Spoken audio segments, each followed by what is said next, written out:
A quem nos vê nos Estação Vida, bom dia. Hoje, dia 8, 11h10 da manhã. Quem está vendo e conhece o nosso querido Padre Mazzuco. Padre Mazzuco, bom dia, tudo bem? Bom dia a todos que vão nos acompanhar, né, através desse site, né, que, pelo que a gente soube, né, tu mesmo comentou, muitas pessoas, né, visualizam, então, essa matéria, né, que tu dedica um tempo, né, com tanto carinho e amor. É um hobby que a gente leva a sério. Inclusive o Padre Carlos, nessa mesma poltrona abençoada que o senhor está hoje, ele, sobre a Páscoa, ele foi muito bem visto, né, a entrevista com ele. Padre Mazzuco, eu imagino, enquanto eu esperava, o senhor atendia outras pessoas aqui, a função do padre italiano é pai, né? Pai. Prete, pai. Pater. Então, Prete. Preter em latim. Italiano, prete. Mas o padre, enfim... É pai, assim fala. Seria pai, né? Pai. A função do pai é ouvir, a função do pai é estender a mão, às vezes exortar, né? Dar um conselho. O senhor é de Uruçanga, né? Comentava comigo aqui. Eu imagino que a função de um padre numa comunidade, ela vai muito além do que a gente imagina, né? Muito além da missa, né? Talvez a missa seja a parte mais fácil, não? Com certeza, né? Porque nós somos pai de uma grande multidão, né? Eu costumo dizer assim, né? Quantas comunidades, as pessoas me perguntam, né? Quantas comunidades você tem lá em Morro da Fumaça? Não são poucas, mas são 15 filhos ou 15 filhas que eu tenho, né? Que são as nossas comunidades, no qual, né, a maioria ainda se define como católico, né? E no qual o padre é essa liderança espiritual, no qual ele é muito procurado também, né? Para ouvir, né? Aconselhar, também confessar, né? Orientar e até mesmo, né, estar à frente, né, da comunidade de fé. Então, quer dizer que a missa seria como até um descanso, né, naquele momento no qual a gente, então, durante o dia, né, a gente leva tudo aquilo que nós ouvimos, né, as pessoas que nos pediram oração, né, a gente lembra também daqueles problemas que a gente ouviu também, e na missa, né, então a gente... naquele momento das intenções também a gente lembra, né, de tudo aquilo que aconteceu durante o dia e a gente em ação de graças também durante a missa, né, a gente reza por essas pessoas para que sintam-se, né, confortadas também diante da dificuldade, da dor, da tristeza, né, e também diante das intenções, se for da vontade de Deus também, que o mesmo possa, né, atendê-los e atendê-las naquele momento. O senhor falando agora, eu lembrei da minha avó. Minha avó que era zeladora do coração de Sagrado Coração de Jesus. Isso. Então, assim, lá em Mituba, né? Então, avó materna. Então, veio algumas lembranças nesse instante. A missa para ela era um momento sagrado, né? Então, como fica gravada a memória das pessoas... aliás, pegando o gancho, como é importante que os pais levem seus filhos ou seus netos, né, os avós, a igreja, seja católico, enfim, cada um tem a sua preferência. Com certeza. Porque isso fica na mente da pessoa, né? Sim. E aqui em Morro da Fumaça, antes eu estava em Nova Veneza, né?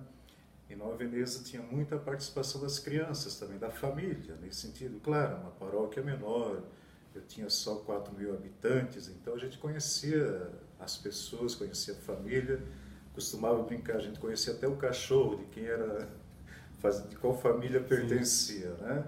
Claro, Morro da Fumaça, um grupo maior, né, de habitantes, né? Mas mesmo assim a gente percebe ainda crianças de colo na missa, né? A família, né? Então isso nos alegra muito, né? E com isso nos motiva a continuar. Por quê? Porque a gente sabe que essas crianças que participam também da vida da comunidade vão ser as próximas lideranças, né? As próximas pessoas que estarão à frente dessa comunidade, né? Vocacionadas a ajudar, né? Ajudar, né? Mas isso nos alegra quando a gente vê a família na missa, né? A gente se sente até mais motivado e, ao mesmo tempo, como já dizia, né? Então a gente ainda percebe, né? quanto é importante, né, a participação da família, então, na comunidade. Isso tudo no assunto, já indo para a parte, já não digo final, mas quase final, a liderança. Eu lembro que temos o CPC, né, que é uma comissão de pessoas que são líderes nas suas áreas, né, e tem a pastoral da saúde. Tem várias pastorais, né, padre? São pastorais e movimentos, né? Por exemplo, a Renovação Carismática Católica é um movimento. Nas quartas-feiras aqui, né? Isso. Temos também a Mãe Peregrina, temos o movimento de irmãos. O apostolado já seria uma associação, o apostolado da oração, né? E depois nós temos as pastorais, que é CAEP, que é saúde, que é da criança, né?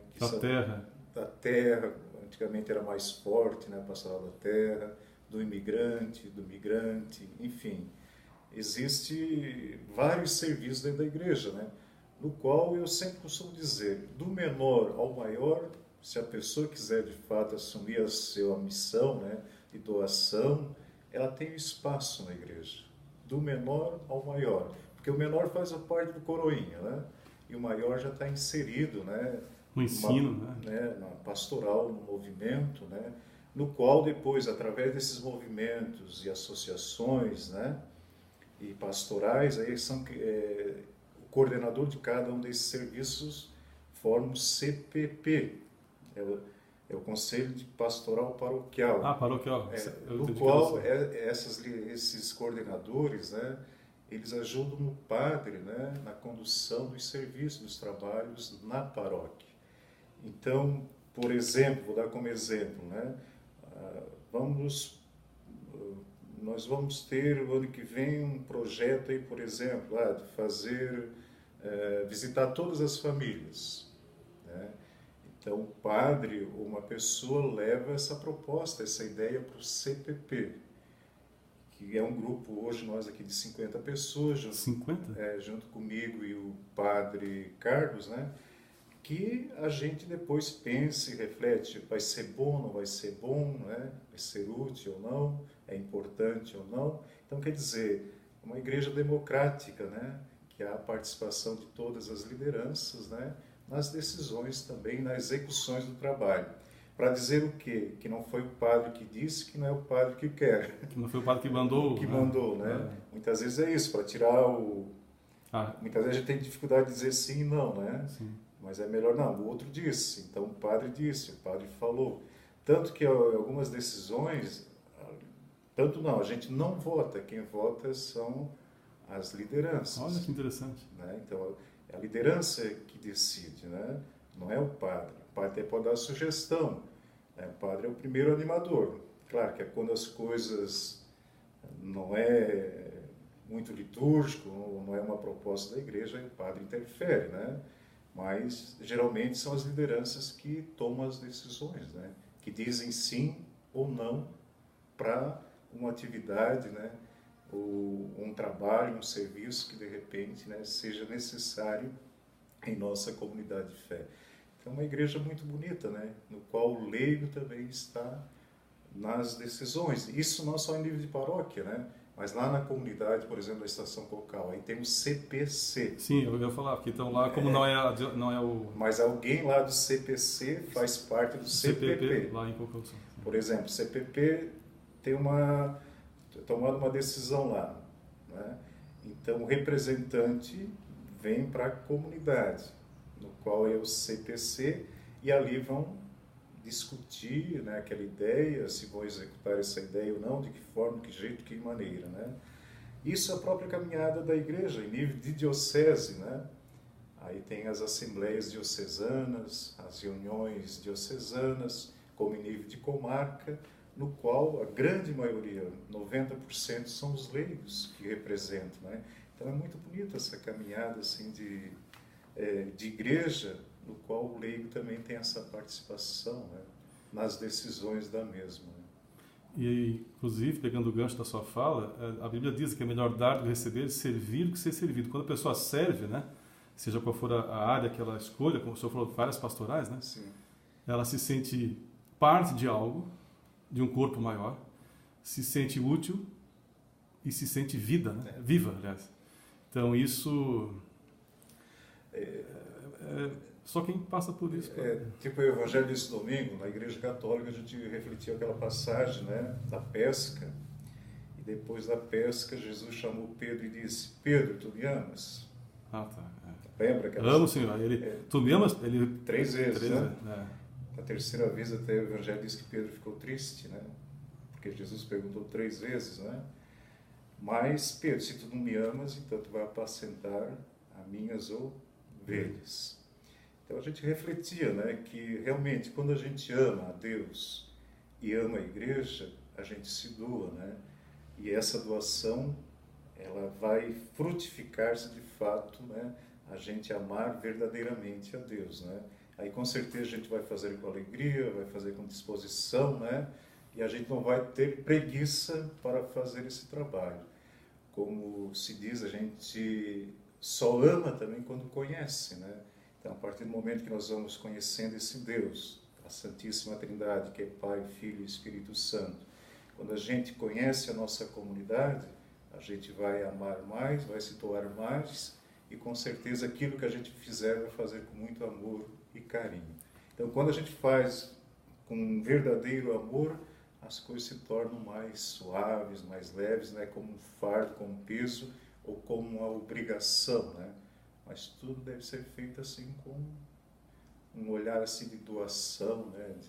De alegria, assim podemos dizer. Né? E agora, indo para a parte final, eu lembrei aqui da doença da alma que eu digo, mas nada que seria a tristeza. Ainda ontem entrevistei uma profissional sobre depressão, né? Então, assim, olhando aqui ao redor do senhor, tem algumas frases ali na parede, depois até posso citá-las na nossa entrevista, mas eu digo que o ir à igreja, na sua igreja, quem estiver nos ouvindo e vendo, e ouvir uma palavra de consolo, de fé, ela é até a saúde para a alma, porque a sociedade atual, e já faz alguns anos, ela é movida ao imediatismo, né? É tudo muito rápido, né? E o regar a fé com uma palavra de vida a cada dia é algo cujo fruto tu vê a longo prazo, né? Às vezes a médio prazo. Mas, enfim, falei isso agora porque, de fato, eu gostaria muito, como entrevistador aqui, deixar uma palavra registrada, e o padre aqui está falando também a respeito disso, da questão da família na igreja, da questão do doar-se, da questão do participar da igreja e da questão porque a vida é muito rápida, né? Quando se vê, já foi, né? E o que nós levamos dessa vida é o que nós semeamos. Então, enfim. A vida passa tão rápida, né? Que a gente muitas vezes acaba até esquecendo de viver, né? Como diz um pensamento, né? Mas ainda é tempo, nunca é tarde. Só que é pouco tempo já. Já passou. Para quem está nos 50 já é pouco tempo, mas ainda há tempo da gente acordar e viver mais, né? E assim, né? E a gente corre, né? Algumas pessoas dizem: nossa, como o tempo passa, né? Pelo contrário, o tempo não passa. É nós que passamos pelo tempo. Pelo tempo. E muito rápido, né? E de repente a gente corre, né? Essa corrida, a gente estava vendo aí, já estou lá em agosto, né? Vendo já os padres para a novena e tal, mas já estamos só em maio, início de maio. A nossa cabeça já está quase no final do ano, né? E se a gente não tirar um tempinho para nós mesmos, nós vamos chegar no final, puxa vida, não vivi, passei por essa vida, né? Mas essas frases só é do Papa Francisco, né? São várias as frases assim, de motivação e de reflexão também, né? Claro, tudo fundamentado, né, em passagens bíblicas também, né?